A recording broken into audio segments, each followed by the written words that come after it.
Фариза апамыздың поэзия әлемінде орны бір төбе. Оның жырлары да өзі туған өлкесі Жайықтың жанды суындай.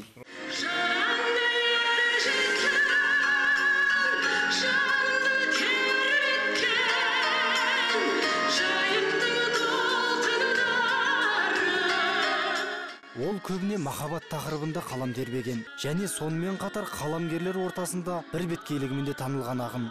Біздің әдебиетте жалпы мінезі аңызға айналған бір адам бар. Ол кісі Бауыржан Момышұлы. Ол кісінің кейде жазғанынан гөрі ол кісі жайлы аңыздың өзі көбірек деп ойлаймын, және қызықтырақ деп ойлаймын.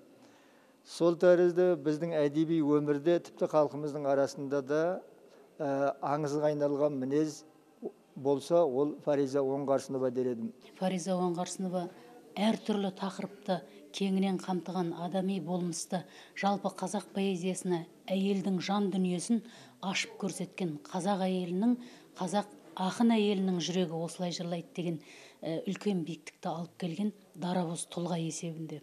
Кеште арнау өлең оқыған Темірхан ағамыз да оның қайсарлығын дөп басып айтты.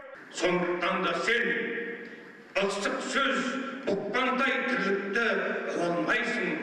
Сондықтан да саған ер адамның өзі тұрмысқа шықпаса, ер адамда сен тұрмысқа шыға алмайсың. Жайықтың жағасында туылса да, тау өзенінде мінезі бар Фариза Оңғарсынованың кешіне келгендерде есеп жоқ болды. Еліне еркелей білген, халқын әдемі жырмен тербеткен Фариза апамыздың өнер сүйер қауымға да алғысы шексіз екен. Алла тағаланың осындай талант бергеніне, кішкентайда болса, халқымның қадірлегеніне, ел жұртымның, ұрпақтардың жасы болсын, кәрісі болсын, осының бәріне ризамын. Бекарыс Нұриманов, Жәнібек Бимағанбетов, Алматы телеарнасы.